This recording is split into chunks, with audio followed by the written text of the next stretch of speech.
আমরা অনেক সময় ক্রিটিসাইজ করি, কী রে বেচার সারা বছর নামাজ নেই, কালাম নেই, এখন এসেছিস নামাজ পড়ার জন্য, ক্রিটিসাইজ করি।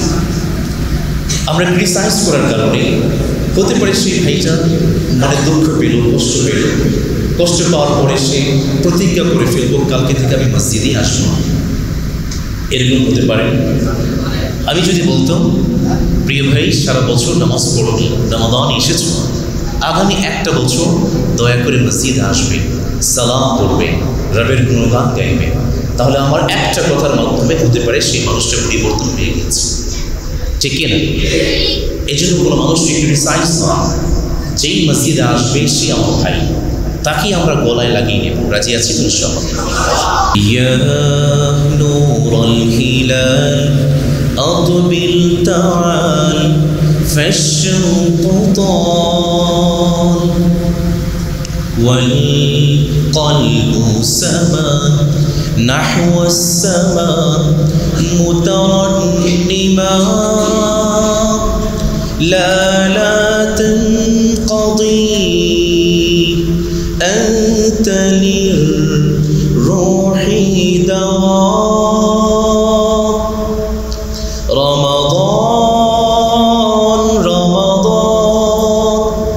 رمضان يا حبيب رمضان ليتك دوما قريب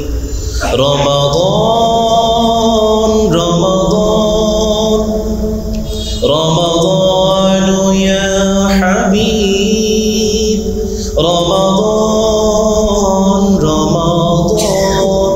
ليتك دوما قريب ليتك دوما قريب فيك الحب زاد عم العباد يا خير زاد رمضان يا شهر القرآن فيك أذوق حلاوة الإيمان لا تنقضي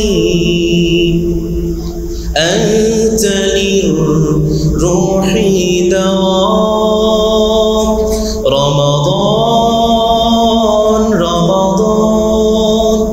رمضان يا حبيب رمضان ليتك دوما قريب ليتك دوما قريب বাংলাদেশের সবচেয়ে সুন্দর নগরী, বাংলাদেশের বাণিজ্যিক রাজধানী চট্টগ্রামের অন্তর্গত আগ্রাবাদ উত্তরা আবাসিক জামে মসজিদে উত্তর আবাসিক এলাকা উন্নয়ন সমিতির উদ্যোগে আজকে ইফতার মাহফিলে উপস্থিত সম্মানিত উলামায়ে কেরাম, আমার পাশেই বসে আছেন আমাদের অত্যন্ত শ্রদ্ধাভাজন, আমাদের মাথার তাজ, উপস্থিত আমার সম্মানিত মুসলিম কেরাম, দূর দূরান্ত থেকে আগত ইসলাম প্রিয়, কোরআন প্রিয় মুসলমান ভাইয়েরা, আমাদের জন্য দিনরাত পরিশ্রম করা কৃষক এবং শ্রমিক ভাইয়েরা, বিভিন্ন স্কুল কলেজ বিশ্ববিদ্যালয়ের সম্মানিত শিক্ষকবৃন্দ, পাশাপাশি আমার মাদ্রাসার এবং বিভিন্ন স্কুল কলেজের সম্মানিত শিক্ষার্থী ভাইয়েরা, আমার প্রাণপ্রিয় মুহুরীপাড়া উত্তরা আবাসিক এলাকাবাসী, আপনারা সবাই কেমন আছেন? আলহামদুলিল্লাহ, আমিও ভালো আছি।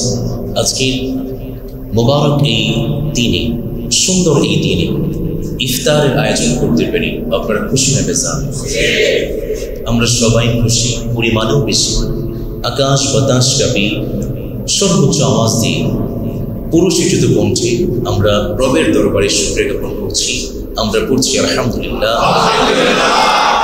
আর পড়ছি রব্বানা লাকাল হামদ হামদান কাসীরা তাইয়্যিবা মুবারাকান ফীহি। আমরা প্রশংসা করেছি কার? সব সময় প্রশংসা করবেন কার? আল্লাহ আমাদেরকে তৌফিক দিন, আমরা করি আমিন।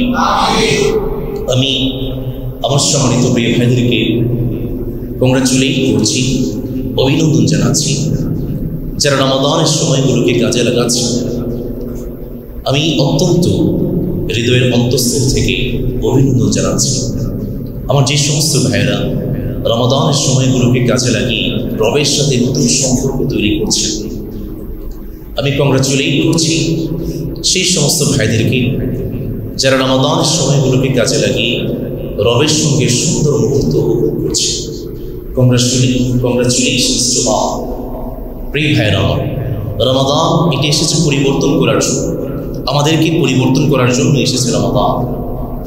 আমাদের সমাজে অনেক সময় দেখা যায় একজন ভাই সে সারা বছর মসজিদে আসেনি, রমাদান সবার আগে কাতারে দাঁড়িয়ে গিয়েছে। এরকম লোক উত্তরাবাসীকে নাই। আমরা অনেক সময় ক্রিটিসাইজ করি, কী রে বেচার সারা বছর নামাজ নেই, কালাম নেই, এখন এসেছিস নামাজ পড়ার জন্য। ক্রিটিসাইজ করি। আমরা ক্রিটিসাইজ করার কারণে হতে পারে সেই ভাইটা মনে দুঃখ পেল, কষ্ট পেল, কষ্ট পাওয়ার পরে সে প্রতিজ্ঞা করে ফেলবো কালকে থেকে আমি মসজিদে আসবো। এরকম হতে পারে।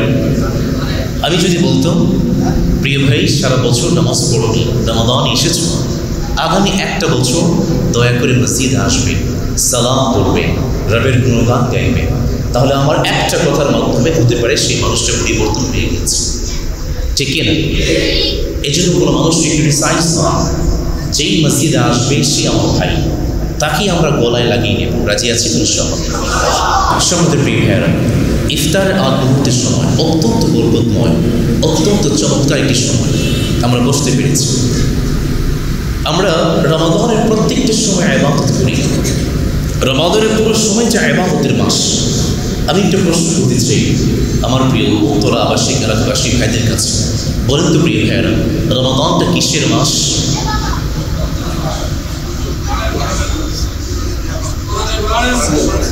কোরআনের মাস। কেউ কেউ বলেছেন ইবাদতের মাস, কেউ কেউ বলেছেন সিয়ামের মাস।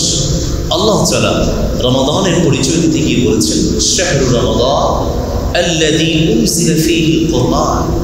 আল্লাহ তাআলা রমাদানের পরিচয় দিয়েছেন এভাবে, রমাদানটা হচ্ছে কোরআনের মাস। আওয়াজ করে বলুন তো, রমাদানটা কিসের মাস?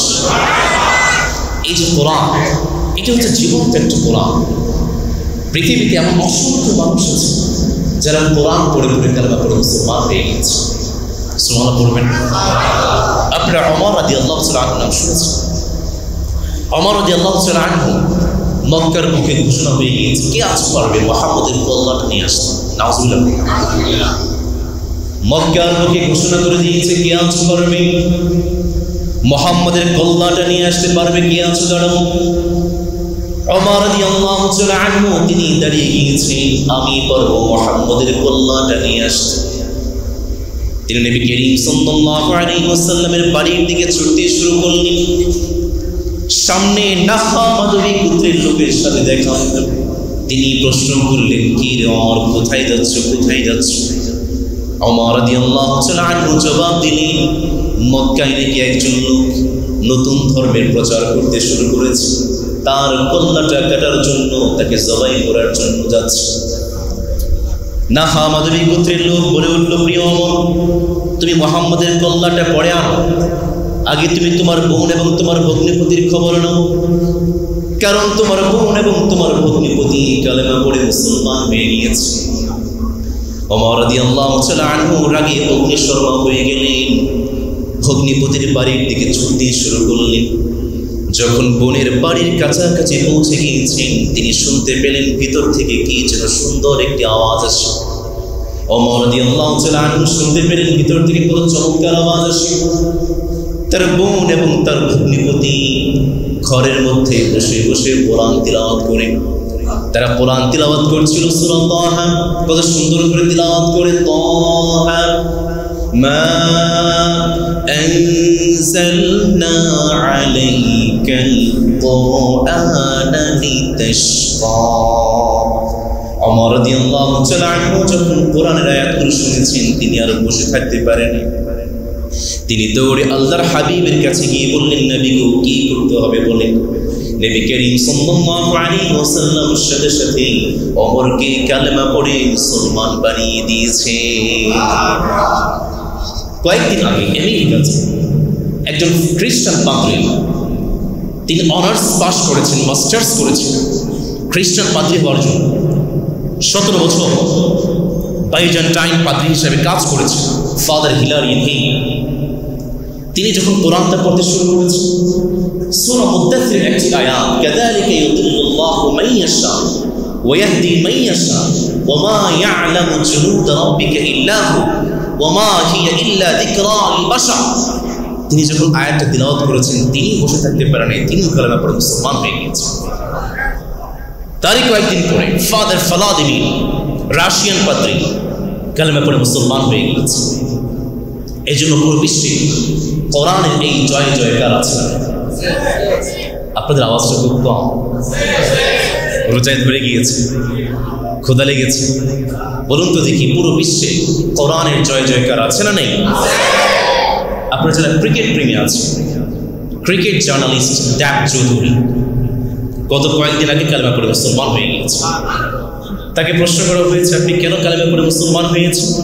তিনি জবাব দিচ্ছেন, আমার বাসায় আমি তো আরবি পড়তে পারি না, একটা বাংলা ট্রান্সলেটেড কোরআন আছে, বাংলা অনুবাদের কোরআন আছে। আমি যখন সেটা পড়তে শুরু করেছি আমি বসে থাকতে পারি নাই, আমি কালেমা পড়ে মুসলমান হয়ে গিয়েছি। এই জন্য কোরআন, রমাদান এটা হচ্ছে কোরআনের মাস। নবী করিম সাল্লাল্লাহু আলাইহি ওয়াসাল্লাম জানিয়েছেন, তোমরা যারা রমাদানটাকে কাটাতে চাও বেশি বেশি করে কোরআন তেলাওয়াত করতে। জিবরিল আলাইহিস সালাম প্রতি রাতে নবী করিম সাল্লাল্লাহু আলাইহি ওয়াসাল্লামের কাছে আসতেন, জিবরিল নবীজিকে কোরআন শোনাতেন, নবী করিম সাল্লাল্লাহু আলাইহি ওয়াসাল্লাম জিবরিলকে কোরআন শোনাতেন। আল্লাহু আকবার। এই জন্য কোরআন যেখানে লেগেছে তাকে সম্মানিত করেছে। ব্রিটিশরা যখন ইন্ডিয়ান সাব কন্টিনেন্ট থেকে চলে যাচ্ছে, তারা একটি কমিটি গঠন করল, আমরা কিভাবে ইন্ডিয়ান সাব কন্টিনেন্ট থেকে কোরআনকে মুছে ফেলতে পারি। প্রথমে একটা কমিটি রিপোর্ট করলো, অডিট পেশ করলো, জরিপ পেশ করলো, তোমরা যদি ইন্ডিয়ান সাব কন্টিনেন্ট থেকে কোরআনটাকে মুছে ফেলতে চাও তাহলে যত হাফেজ কোরআন আছে সবাইকে ধ্বংস করে দাও। কোরআনের যত নসখা আছে, যত ছাপা আছে, সব কোরআনগুলোকে ধ্বংস করে দাও। পরবর্তীতে 32 সদস্যের একটি কমিটি আবার গঠন করা হলো। তারা সর্বশেষ এইটা রিপোর্ট পেশ করেছে, কোরআনের কপিগুলোকে মুছে ফেললে, হাফেজ কোরআনদেরকে মুছে ফেললে কোরআন ইন্ডিয়ান সাব কন্টিনেন্ট থেকে মুছে ফেলা সম্ভব নয়।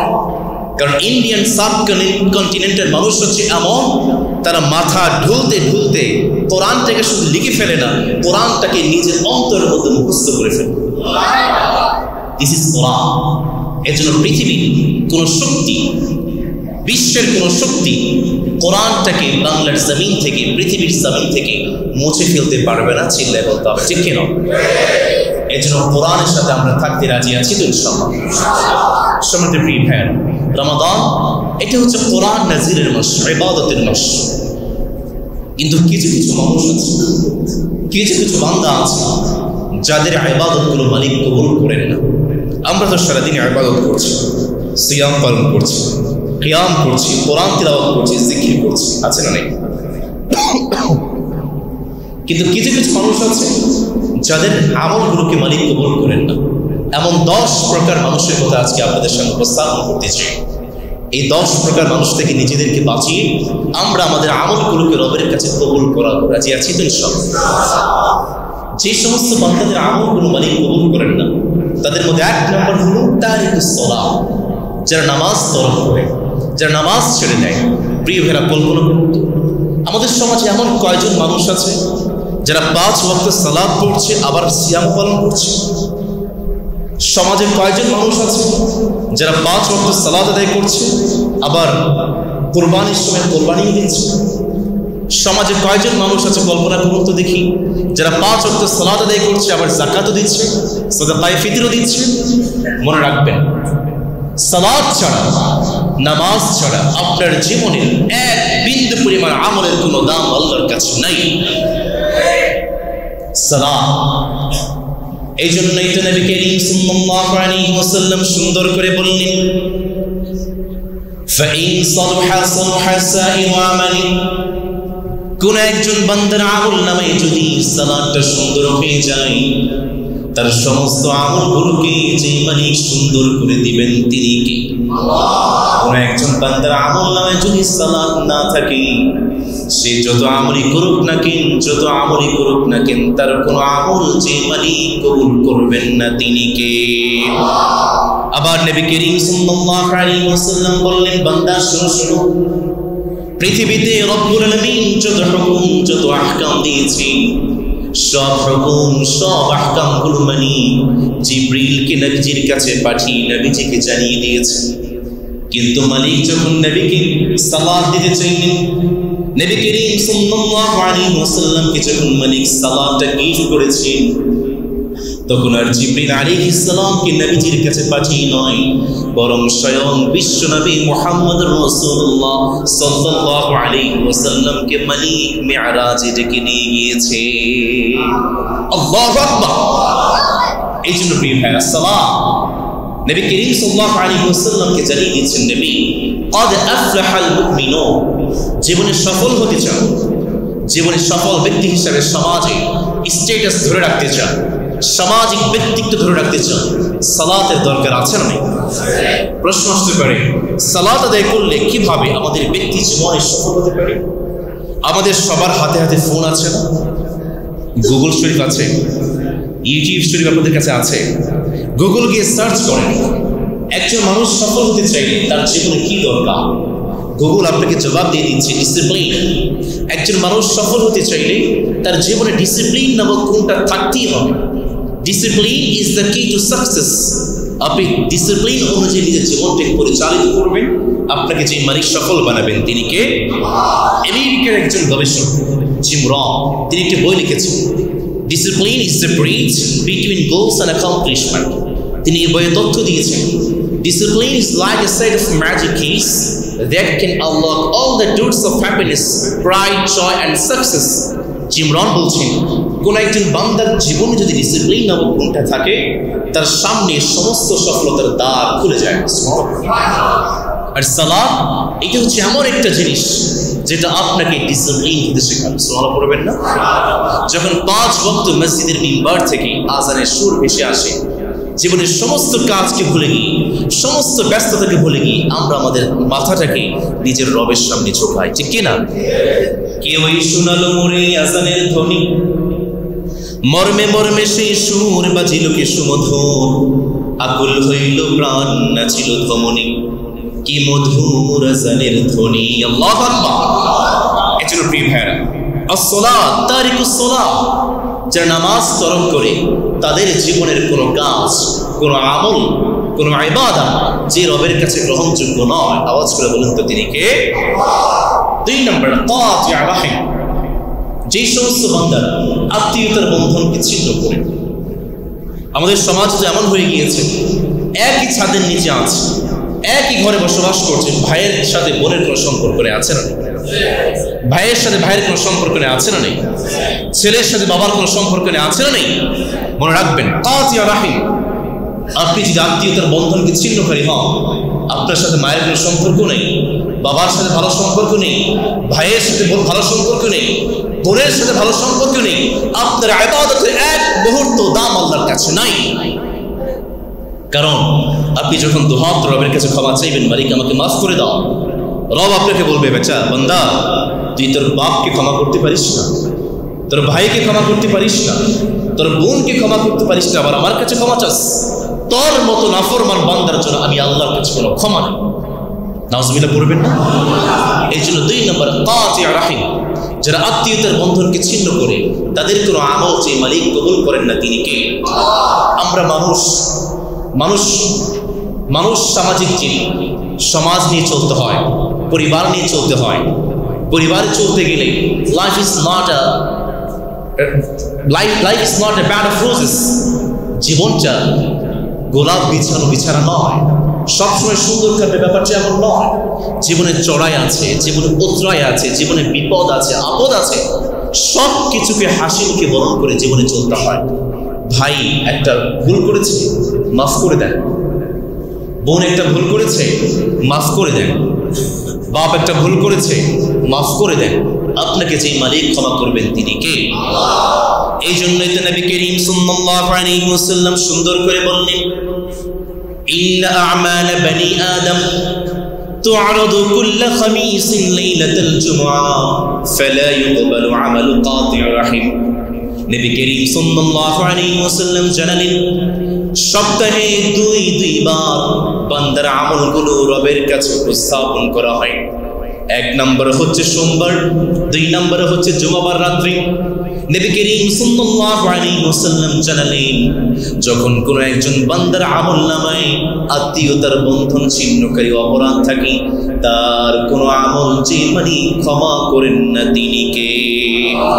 আবার নবী করিম সাল্লাল্লাহু আলাইহি ওয়াসাল্লাম জানালেন, লা ইউরহাম ওয়া লা ইউগফার কওমুন ফীহি কাতি'ুর রাহিম। যে সমাজে, যে পরিবারে আত্মীয়তার বন্ধন ছিন্নকারী থাকবে, সেই পরিবারে, সেই সমাজে, সেই রাষ্ট্রে যে মালিক রহমত এবং মাগফিরাত নাযিল করবেন না তিনি কে? এখন তো আমাদের সবার কাছে কাছে ফেসবুক আছে। ফেসবুক আপনাদের কাছে আছে না? সবার কাছে আছে, বাবাদের কাছেও আছে। ডিজিটালে বাংলাদেশে কত কিছু দেখার আছে, দেখতে গেলে শেষ হবে না। অল্প দেখো ভাই, পোলা মাইয়া জোয়ান বুড়া একই রোগে খাইছে ধরা, আধুনিকতার হাওয়া গায়ে লাগছে তাই। যে যে কিছু বলুক না কেন গায়ে লাগে না, আমরা কিন্তু চালাক জাতি, মোটেও ভয় পাই না। আমগো দেশে ফেসবুক আছে, আমরা বলদ না। আমগো দেশে ফেসবুক আছে, আমরা বলদ না। ঠিক কি না? ফেসবুক আমাদের সমাজটাকে ধ্বংস করেছে, পরিবারটাকে ধ্বংস করেছে। বাবার সাথে ছেলে কোনো সম্পর্ক নেই, সারাদিন শুধু ফেসবুক। মেয়ের সাথে মায়ের কোনো সম্পর্ক, সাথে শুধু ফেসবুক। পরিবারকে সময় দেওয়ার মতো সময় নেই। প্রিয় ভাইয়েরা, গেট টুগেদার, পরিবারকে নিয়ে বসেন, ফ্যামিলি মিটিং করেন, পরিবারকে সময় দিন, বুঝতে শিখুন আপনার পরিবারের মধ্যে যে মালিক বরকত নাযিল করবেন তিনি কে? আবার নবী করিম সাল্লাল্লাহু আলাইহি ওয়াসাল্লাম জানালেন, আল কদরু কদরানি জাফাল কদম। আমাদের ভাগ্যটাকে লিখে ফেলা হয়েছে, যেই কলম দিয়ে লেখা হয়েছে সেই কলমের কালিটাও শুকিয়ে গিয়েছে। কোন মানুষের ভাগ্য পরিবর্তন হওয়ার কোনো সুযোগ নেই। কিন্তু নবী করিম সাল্লাল্লাহু আলাইহি ওয়াসাল্লাম 5টি আমল শিখিয়েছেন। আর নবীজি বলেছেন, এই 5টি আমলের মাধ্যমে বান্দা তার ভাগ্যটাকে পরিবর্তন করতে পারে। প্রিয় উত্তরাবাসী এলাকা ভাইদেরকে প্রশ্ন করছি, প্রিয় ভাইয়েরা বলুন তো দেখি, কয়টি আমলের মাধ্যমে আমাদের ভাগ্যটা পরিবর্তন হয়? আওয়াজ করে বলেন কয়টা? তার মধ্যে 1 নম্বর নবী করিম সাল্লাল্লাহু আলাইহি ওয়াসাল্লাম জানালেন সিলাতুর রাহিম। আপনি আত্মীয়দের সাথে ভালো সম্পর্ক করেন, আপনার ভাগ্যটাকে পরিবর্তন করে দিবেন যে মালিক তিনি কে? 2 নম্বর নবী করিম সাল্লাল্লাহু আলাইহি ওয়াসাল্লাম জানালেন ইল্লাল বির। আপনি বাবা মার সাথে ভালো সম্পর্ক করেন, যে মালিক আপনার ভাগ্যটাকে পরিবর্তন করে দিবেন তিনি কে? 3 নম্বরে বললেন আদ-দুআ, বেশি বেশি করে দোয়া করেন, ভাগ্য পরিবর্তন করবেন কে? 4 নম্বর নবী করিম সাল্লাল্লাহু আলাইহি ওয়াসাল্লাম জানালেন তাসবিহ, বেশি বেশি করে তাসবিহ পড়তে শুরু করেন, আপনার ভাগ্যটাকে হচ্ছে মালিক পরিবর্তন করবেন তিনি কে? এই জন্যই তো নবী করিম সাল্লাল্লাহু আলাইহি ওয়াসাল্লাম সব সময় তাসবিহ জপেছেন। ইব্রাহিম আলাইহিস সালামকে যখন নমরুদ আগুনের মধ্যে নিক্ষেপ করে ফেলেছে, ইব্রাহিম আলাইহিস সালামকে জিবরিল বলে, ও জিবরিল। জিবরিল আলাইহিস সালাম ইব্রাহিমকে বলে, ইব্রাহিম রে, তোমার জন্য কি করতে পারি বলো? ইব্রাহিম আলাইহিস সালাম জবাব দিয়েছেন, জিবরিল রে, যে রবের দাওয়াত দেওয়ার জন্য আমি আগুনে নিক্ষিপ্ত হয়েছি, সেই রব কখনোই আমাকে একা ছেড়ে দেবেন না। ইব্রাহিম আলাইহিস সালাম জিকির করতে শুরু করেছেন, তাসবিহ জপতে শুরু করেছেন। যে মালিক ইব্রাহিম আলাইহিস সালামকে কঠিন বিপদ থেকে হেফাজত করেছেন তিনি কে? নবী মুসার মতো ঈমান হলে রাস্তা হবে সাগর জলে, নবী ইউসুফের মতো ঈমান হলে একে একে দরজা খুলে। নবী ইব্রাহিমের মতো ঈমান যদি আজও থাকে বিদ্যমান, অগ্নিকুণ্ডে দেখতে পাবে খুবসুরতে গুলবাগান। আল্লাহু আকবার। আবার নবী করিম সাল্লাল্লাহু আলাইহি ওয়াসাল্লাম জানালেন, ইউনূস আলাইহিস সালাম যখন বিপদে পড়েছেন, যে মালিককে আহ্বান করেছেন তিনি কে? ইউনূস আলাইহিস সালাম তিনটা অন্ধকারের মধ্যে পড়ে গিয়েছেন। 1 নম্বর সমুদ্রের অন্ধকার, 2 নম্বর মাছের পেটের ভিতরে অন্ধকার, 3 নম্বর রাতের অন্ধকার। তিনটা অন্ধকার থেকে যখন ইউনূস আলাইহিস সালাম রবকে আহ্বান করতে শুরু করেছেন, ইউনূস আলাইহিস সালাম জিকির করতে শুরু করলেন, তাসবিহ পড়তে শুরু করলেন। যারা পারেন পড়বেন, লা ইলাহা ইল্লা আনতা সুবহানাকা ইন্নী কুনতু মিনাল যালিমিন। ইউনূস আলাইহিস সালাম যখন তাসবিহ পড়তে শুরু করেছেন, মুহূর্তের মধ্যে ইউনূস আলাইহিস সালামকে যে মালিক ভাগ্যটাকে পরিবর্তন করে দিয়েছেন তিনি কে?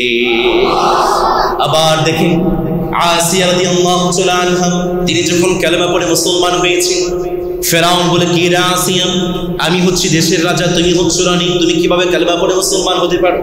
ইসলাম থেকে ফিরে আসো। আসিয়া রাদিয়াল্লাহু তাআলা আনহা জবাব দিয়ে দিলেন, ফেরাউন কোশ্চিন কেন সম্ভব? ফেরাউন তৎক্ষণাৎ সংসদে আইন জারি করে আসিয়ার দুইটা সন্তানকে জবাই করে ফেলেছে। ফেরাউন বলে, আসিয়ার এখনো সময় আছে, ইসলাম থেকে ফিরে আয়, না হয় কিন্তু খবর আছে। আসিয়া রাদিয়াল্লাহু তাআলা আনহা জবাব দিয়ে দিলেন, ফেরাউন রে, তুমি আমার কি খবর করবে তা তো আমি জানি না, কিন্তু আমার রব আমার নাকের সামনে জান্নাতের গ্রামটা তুলে ধরেছে। আসিয়া রাদিয়াল্লাহু তাআলা আনহা যখন তাসবিহ পড়তে শুরু করেছেন, মুহূর্তের মধ্যে আসিয়া রাদিয়াল্লাহু তাআলা আনহাকে যে মালিক ভাগ্যটাকে পরিবর্তন করে দিয়েছেন তিনি কে? এই জন্য নবী করিম সাল্লাল্লাহু আলাইহি ওয়াসাল্লাম বললেন, ভাগ্য পরিবর্তন করতে চাও, আত্মীয়দের সাথে ভালো সম্পর্ক রাখার দরকার আছে না নেই? নবী করিম সাল্লাল্লাহু আলাইহি ওয়াসাল্লাম 2 নম্বরে বললেন, কাতিউর রাহিম, যারা আত্মীয়তার বন্ধনকে ছিন্ন করে তাদের কোনো আমল যে মালিক কবুল করেন না, আওয়াজ করে বলেন তো তিনি কে? 3 নম্বর নবী করিম সাল্লাল্লাহু আলাইহি ওয়াসাল্লাম জানালেন, মাইয়ুশরিক বিল্লাহ, যারা শিরক করে তাদের কোনো আমল যে মালিক কবুল করেন না তিনি কে? এই জন্যই তো রব্বুল আলামিন কত সুন্দর করে চমৎকার করে বললেন, বান্দা শোনো শোনো, লা ইন আশরাকতা লা ইয়াহবাতান্না আমালুকা ওয়া লা তাকুনান্না মিনাল খাসিরিন।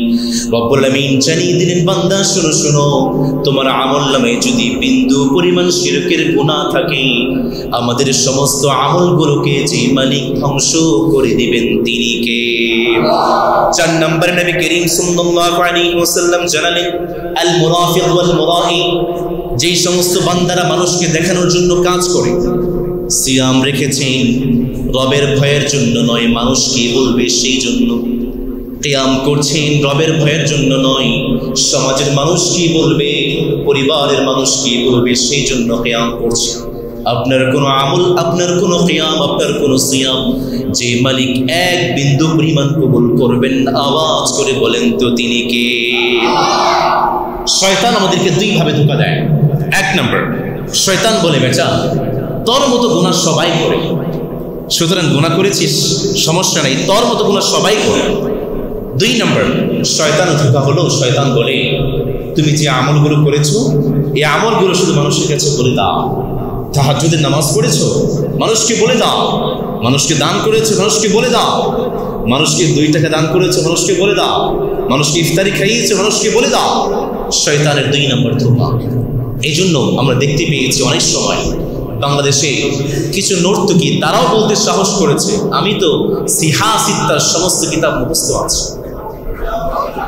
আছে না নেই? আবার তো অনেকে বলেই ফেলেছে, দিনে 80-90 রাকাত নফল নামাজ না পড়লে তার দিনই কাটে না। শয়তানের 2 নম্বর ধোঁকা। নবী করিম সাল্লাল্লাহু আলাইহি ওয়াসাল্লাম জানিয়েছেন, আল মুনাফিক ওয়াল মুরাই, যারা মানুষকে দেখানোর জন্য আমল করবে, মানুষকে দেখানোর জন্য কাজ করবে, তাদের কোনো আমল যে মালিক কবুল করবেন না তিনি কে? এই জন্যই তো আমরা দেখতে পাই সাহাবে কেরাম কখনো আমল করে মানুষকে বলতেন, বরঞ্চ রমাদান আসার 6 মাস আগে থেকে রমাদানটা পাওয়ার জন্য দোয়া করতেন সাহাবে কেরাম। আবার যখন রমাদান চলে গিয়েছে, রমাদান চলে যাওয়ার 6 মাস পর্যন্ত সাহাবে কেরাম রমাদানের ইবাদতগুলো কবুল করার জন্য দোয়া করতেন। সুবহানাল্লাহ পড়বেন না? এই জন্য রমাদানে যে আমলগুলো করছেন, যে ইবাদতগুলো করছেন, মানুষকে দেখানোর জন্য নয়।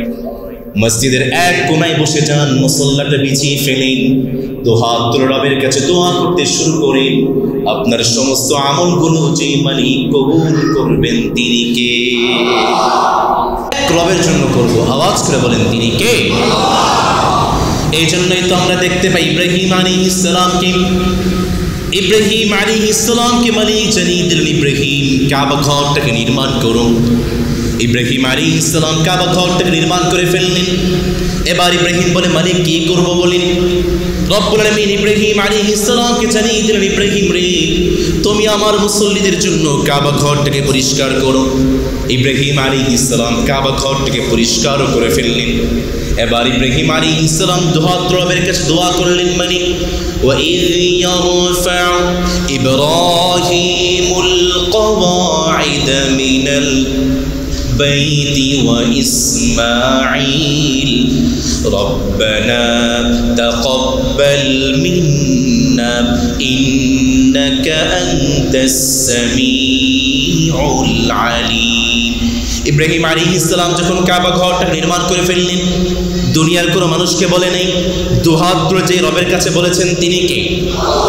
ইব্রাহিম আলাইহিস সালাম যখন দুহাত রবের কাছে দোয়া করলেন, দোয়া করার কারণে কি বরকত হয়েছে শুনুন।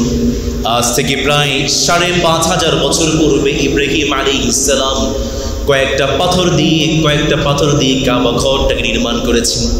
এই ৫,০০০ বছরে পৃথিবীতে কত ঝড় এসেছে, কত জানজা এসেছে, কত তুফান এসেছে, কত সুনামি এসেছে, কত পাহাড় নদীতে পরিণত হয়ে গিয়েছে, কত নদী পাহাড়ে পরিণত হয়েছে। কিন্তু আপনারা জানলে অবাক হবেন, এই ৫,৫০০ বছরের কোনো পরিবর্তন, কোনো ঝড়, কোনো জানজা আজ পর্যন্ত কাবার বুনিয়াদে আঘাত করতে পারে নাই। This is the power of supplication, দুআর বরকত। অন্যদিকে সুলাইমান আলাইহিস সালাম এবং দাউদ আলাইহিস সালাম শত শত দিন ব্যয় করে, শত শত কর্মী ব্যয় করে একটা শহর নির্মাণ করেছিলেন। কয়েকদিন পরে সে ধ্বংস হয়ে গিয়েছে। অন্যদিকে ইব্রাহিম আলাইহিস সালাম কয়েকটা পাথর দিয়ে কাবা নির্মাণ করলেন। নির্মাণ করে যখন দুহাত রবের কাছে দোয়া করেছেন, আজ পর্যন্ত কাবার বুনিয়াদে পৃথিবীর কোনো আঘাত আজ পর্যন্ত আঘাত করতে পারেনি। আল্লাহু আকবার। আবার ইব্রাহিম আলাইহিস সালামকে মালিক জানিয়ে দেন, ইব্রাহিম তুমি তোমার কলিজার টুকরা সন্তান ইসমাঈলকে এবং তুমি তোমার কলিজার টুকরা প্রিয়তমা স্ত্রী হাজারা আলাইহিস সালামকে মক্কার প্রান্তরে রেখে আসো। সুবহানাল্লাহ পড়বেন না? ইব্রাহিম আলাইহিস সালাম যখন তার কলিজার টুকরা সন্তান এবং প্রিয়তমা স্ত্রীকে মক্কার প্রান্তরে রেখে আসেন, হাজারা আলাইহিস সালাম ইব্রাহিম আলাইহিস সালামকে ডেকে বললেন, ইব্রাহিম রে, এমন একটা জায়গায় রেখে যাচ্ছেন যেখানে কোনো পানি নাই, কোনো প্রাণী নেই, কোনো মানুষ নেই, কোনো খাবার নেই। আপনি সন্দেহে জানেন আমি মৃত্যুবরণ করব, কিন্তু আপনি কার দেশে রেখে যাচ্ছেন বলেন? ইব্রাহিম আলাইহিস সালাম জবাব দিয়ে দিলেন, হাজার রে, আমি আমার রবের আদেশ পালন করার জন্য রেখে যাচ্ছি। হাজারা আলাইহিস সালাম জবাব দিয়ে দিলেন, ইব্রাহিম আপনি যেই রবের আদেশে আমাদেরকে রেখে যাচ্ছেন, সেই রব কখনোই আমাদেরকে একা ছেড়ে দেবেন না। ইব্রাহিম আলাইহিস সালাম যখন হাজারা আলাইহিস সালামকে রেখে যাচ্ছেন, একটু আড়াল হয়ে রবের কাছে দোয়া করলেন, মালিক দয়া করে মায়া করে আমার পরিবারের জন্য আপনি খাবারের ব্যবস্থা করে দেন। ইব্রাহিম আলাইহিস সালামের দোয়াটাকে মালিক কিভাবে কবুল করেছেন দেখেন। আজকের সৌদি আরবে 90% হচ্ছে মরুভূমি, অনাবাদি, ফসল আবাদ করার মতো যোগ্য জমি নেই। কিন্তু এরপরও দেখেন পৃথিবীর সমস্ত খাদ্য, সমস্ত খাবার, সমস্ত ফল ফ্রুট মালিক সৌদি আরবে ভরে দিয়েছে। ইব্রাহিম আলাইহিস সালাম দোয়া করেছিলেন, মালিক আপনি আমার পরিবারের জন্য পুরো বিশ্বের মানুষের হৃদয়ে ভালোবাসা তৈরি করে দেন। আজকে পুরো বিশ্বে প্রায় ৪,৫০০ ধর্ম আছে। প্রত্যেকটা ধর্মের মানুষ ইব্রাহিম আলাইহিস সালামের পরিবারকে সম্মান করে। This is the power of supplication. এই জন্য প্রিয় আল মুনাফিক ওয়াল মুরাই, যারা মানুষকে দেখানোর জন্য কাজ করে তাদের কোনো আমল যে মালিক কবুল করেন না তিনি কে? ৫ নম্বর আল মুকাজ্জিবু বিল কদর, যারা ভাগ্যকে অস্বীকার করে তাদের কোনো আমল যে মালিক কবুল করেন না তিনি কে? সমাজে আছে না নেই? চাকরি না করলে খাবার পেতাম না, তুমি না থাকলে আমার জীবনটা বাঁচত না। অনেক প্রেমিক প্রেমিকা আছে, তুমি না থাকলে তো আমি বাঁচবো না, আছে এরকম কথা আমাদের সমাজে আছে। আল মুকাজ্জিবু বিল কদা, যারা ভাগ্যকে অস্বীকার করে, যারা কদরকে অস্বীকার করে, তাদের উপর ইবাদত যে মালিক কবুল করেন না তিনি কে? আল মান্নান, যারা মানুষকে খোঁটা দেয়, কি রে তখন আমি দুজনকে খাবার খাইয়েছি, আজকে আমার উপর কথা বলিস, আছে? পাশের বাসার ভাবি লবণ নিয়েছে আপনার বাসা থেকে, কয়েকদিন পর একটু কথা বলেছে, কি রে কয়েকদিন আগে লবণ দিয়ে সাহায্য করেছে, আজকে আমার উপর কথা বলিস। আল মান্নান, যারা খোঁটা দেয়, তাদের কোনো আমল যে মালিক কবুল করেন না তিনি কে? আকুল লিওয়ালিদাইন, যারা পিতামাতার অবাধ্য সন্তান, তাদের কোনো আমল যে মালিক কবুল করেন না তিনি কে? 8 নম্বর আল মুস্তাহসিবু বিদ্দীন ওয়ালাউ কানা মাযিহা, যারা দ্বীনের সাথে অস্বীকার করে, যারা দ্বীন নিয়ে ঠাট্টা বিদ্রোহ করে, ইসলামের কোনো বিধান নিয়ে যারা ঠাট্টা বিদ্রোহ করে, তাদের কোনো ইবাদত যে মালিক কবুল করবেন না তিনি কে? এখন হয়ে গিয়েছে সিগারেট কাণ্ড, সিগারেট নিয়ে আন্দোলন চলে, আছে না নেই? কয়েকদিন আগে একজন উপদেষ্টা তিনি বলেছেন রমাদানে প্রকাশ্যে সিগারেট না খেতে। এখন কিছু শাহবাগী নেমে গিয়েছে, আন্দোলন করছে, মশাল দিচ্ছে, সিগারেট খেতে হবে, আছে না নেই? ইসলামকে নিয়ে যারা ঠাট্টা বিদ্রুপ করো, সিগারেট খাওয়া হালাল নাকি হারাম? হালালের পক্ষে কেউ আছে? হ্যাঁ, নবী করিম সাল্লাল্লাহু আলাইহি ওয়াসাল্লাম বলেছেন কিয়ামতের আগে মাদক এমন ভাবে ছড়িয়ে যাবে, মানুষ মাদককে মাদকই মনে করবে না। সিগারেট মাদক, নিঃসন্দেহে মাদক। যে ভাই সিগারেট পান করবে তাদের নামাজ কবুল নয়। নবী করিম সাল্লাল্লাহু আলাইহি ওয়াসাল্লাম জানিয়েছেন আল মুস্তাহসিবু বিদ্দীন ওয়ালাউ কানা মাযিহা, যারা দ্বীন ইসলামের সাথে ঠাট্টা বিদ্রোহ করে, তাদের কোনো ইবাদত যে মালিক কবুল করেন না তিনি কে? 9 নম্বর মান ইবতাদা বিদআ আও আওয়া বিদআ, যারা বিদআত করবে, বিদআতকারীকে আশ্রয় দিবে, তাদের কোনো ইবাদত যে মালিক কবুল করেন না তিনি কে? 10 নম্বর মান নাকাদা আহদা, যে সমস্ত ভাইরা আমানতের খেয়ানত করে, তাদের কোনো ইবাদত যে মালিক কবুল করেন না তিনি কে? সমুদ্রপ্রিয় মুসলিমরা, এই 10টি বদ অভ্যাস থেকে নিজেদেরকে বাঁচিয়ে রমাদানের ইবাদতগুলোকে রবের কাছে গ্রহণ করতে রাজি আছি তো ইনশাআল্লাহ? আল্লাহ আমাদেরকে তৌফিক দিন, আমরা পড়ি আমিন। আমি বিশেষভাবে ধন্যবাদ জানাচ্ছি আমাদের উত্তর আবাসিক এলাকা উন্নয়ন সমিতি, যারা চমৎকার করে এভাবে ইফতার মাহফিলটাকে সাজিয়েছেন, আয়োজন করেছেন। আমরা দোয়া করছি আল্লাহ তাআলা এই সমিতিকে আজীবন দ্বীন ইসলামের জন্য কবুল করুন, আমরা পড়ি আমিন। আমরা দোয়া করছি আল্লাহ তাআলা আজীবন দ্বীনের খাদিম হিসেবে প্রত্যেকটা ভাইকে দ্বীন ইসলামের খাদিম হিসেবে কবুল করুন, আমরা পড়ি আমিন। এই আবাসিক এলাকার সমিতি যারা আছেন, যে সমস্ত সদস্য ভাইরা আছেন, সহযোগী যারা আছেন, যারা টাকা দিয়ে, পয়সা দিয়ে, বুদ্ধি দিয়ে, পরামর্শ দিয়ে সহযোগিতা করেন, রব্বুল আলামিন প্রত্যেকটা মানুষকে ওমরের মতো কবুল করুন, আমরা পড়ি আমিন। প্রত্যেকটা মানুষকে আবু বকরের মতো কবুল করুন, আমরা পড়ি আমিন। আমার যে সমস্ত মায়েরা, যে সমস্ত বোনেরা আমাকে শুনেছেন, প্রত্যেকটা মাকে, প্রত্যেকটা বোনকে মালিক ফাতেমার মতো কবুল করুন, আমরা পড়ি আমিন।